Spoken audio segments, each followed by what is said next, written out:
There's something about burying my hands in loamy soil, nurturing a basil plant on my kitchen windowsill, digging up turmeric right before the first frost. It syncs me to the biological rhythm of another form of life. It offers a moment to breathe and become completely lost in the mystery of ecology. A carrot is one of my favorite examples. You drop a seed the size of a ladybug into loose soil, and 2 months later, a sweet, crunchy orange root has appeared, with a parsley-like garnish growing on top. Seeing firsthand and engaging with how food is grown has been one of the most meaningful experiences of my life, and I'm not the only one who recently caught the gardening bug. 2020 revived enthusiasm for growing food that we haven't seen in decades. As the world went into lockdown, people rushed to plant gardens in unprecedented numbers. Seed companies hit record high sales, selling out faster than toilet paper. Online communities for gardening prospered, and growing food became a popular quarantine activity. At the same time, panicked people emptied grocery store shelves to stock their pantries with canned goods.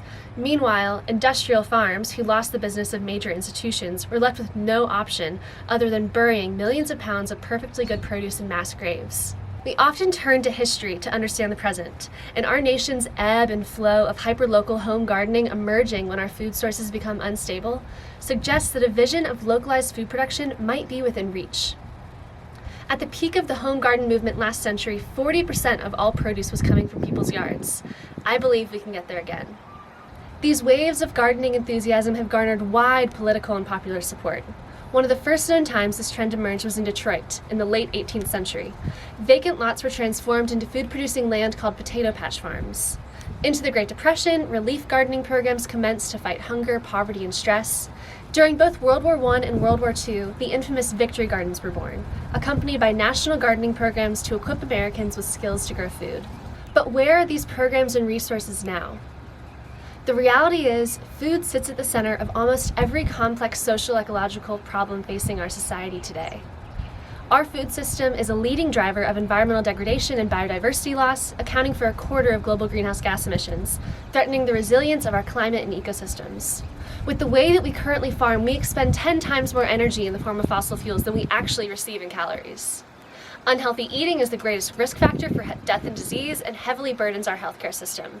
In the US alone, 23 million people live in low-income food deserts more than a mile from a grocery store, and over 35 million people face food insecurity, which at least doubled during COVID.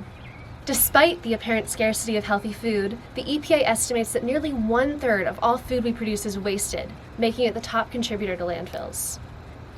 A shockingly small number of multinational corporations drive decisions for how we approach feeding a growing population, in spite of the pandemic revealing how brittle and inefficient these systems are in crisis, compared to the resiliency of local farms and producers. And government subsidies are failing to bridge this gap. As urban areas expand, our landscapes are changing as well. Farmland around cities is disappearing, land prices are at a record high, and the distance our food has to travel is steadily increasing. Most recent estimates say 1,500 miles before we take a bite. But instead of growing food, we grow grass. The green carpet of suburbia. Americans have an odd obsession with grass. We meticulously maintain our lawns regardless of climate, water availability, or cultural tradition in an attempt to maintain an outdated mark of prosperity. Lawns are the single largest irrigated crop in our country, covering 2% of US land. But for nature, lawns offer little to nothing. They produce more greenhouse gases than they absorb, and they create deserts of biodiversity, resulting in fragile ecosystems. So food. It goes without saying we have a huge problem, but we also have a huge opportunity in front of us. When people garden, their lawn goes from useless to serving multiple functions. Gardens turn grassy yards into rich and diversified havens for wildlife to return to suburban landscapes. And not only do gardeners gain access to produce, it's also therapeutic. It's a physical space for creativity. It raises healthier kids who know where their food comes from and make better food choices. It saves families money. Gardeners better manage their stress and take an active role in their own preventative health care. And there's just something so undeniably empowering about eating food that you nurtured from seed to plate. It's a gateway into countless manifestations of food sovereignty. When you start growing food, all of a sudden you have to learn how to cook, perhaps even how to preserve, and then how to compost waste into new soil. To clarify, food sovereignty is our simple right to good, healthy, culturally appropriate food that's grown sustainably. It's control and connection. By control, I mean we are taking back power over our food in an economy where we essentially have none.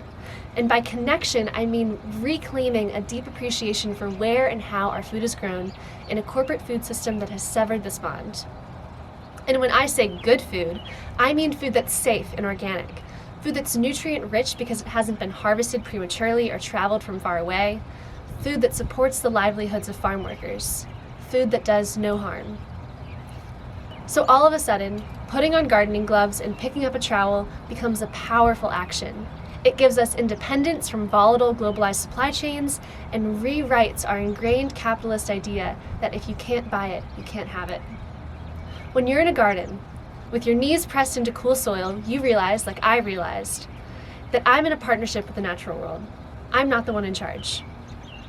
Feeling the earth love you in the form of a juicy heirloom tomato, a beaming yellow squash, or a crunchy pepper changes you. It's no longer a transactional purchase, it's a relationship.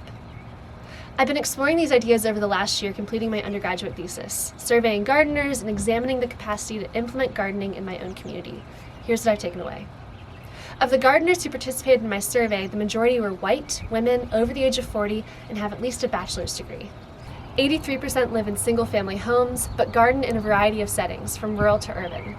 Their primary motivations related to having food and control over its health and safety, but there was also a strong theme of gardening to reconnect with nature, especially for urban dwellers. On average, their gardens contribute to 20% of household food consumption, and of those same gardeners, 95% purchase local food and 73% purchase organic food, which seems to support the idea that growing your own food plays a role in your purchasing values. When looking at Greenville County, our spatial analysis suggests residential properties possess adequate land and appropriate elevation grade for cultivation, ultimately defending backyard gardening as a valuable supplemental food source. So how do we grow more gardens? We need new infrastructure for education, open source knowledge and resource sharing, and spaces for conversation and community building within neighborhoods. We need policies that uplift priorities for food access and not only bridge knowledge gaps, but also provision land and growing space in neighborhoods most affected by food insecurity. We need to embed the right to home food production into local policy and city planning. And gardens shouldn't just be for people who have yards. People who live in apartments, who don't have permanent housing, or in cities where green space is sparse also need to be included. Making provisions for gardening like this isn't new. Less than a century ago, the federal government partnered with private organizations and grassroots groups to do just that. The Cooperative Gardens Commission is a shining example of a recent movement which formed as a result of the pandemic.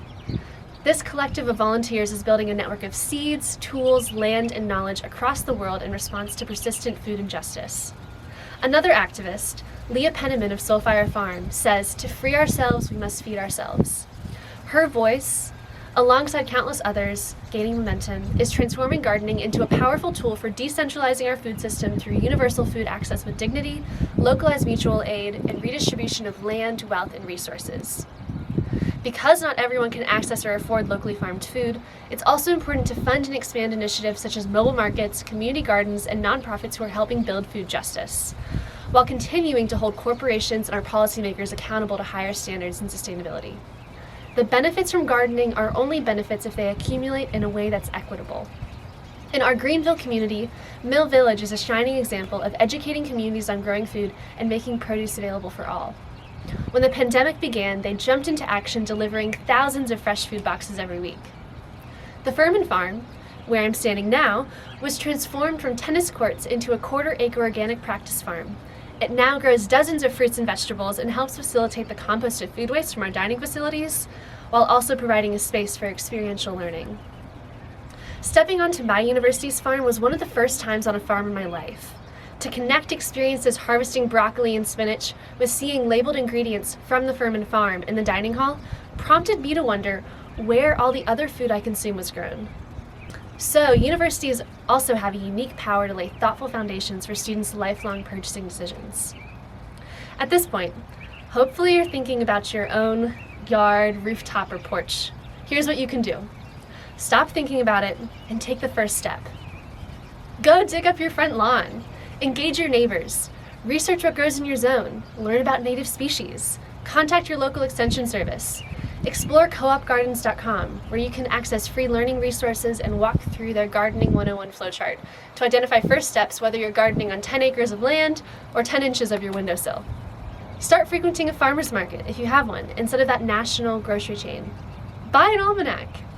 Because when each of us plants a garden and takes back just a little bit of control, we can radically uplift our well-being alongside the flourishing of all life around us.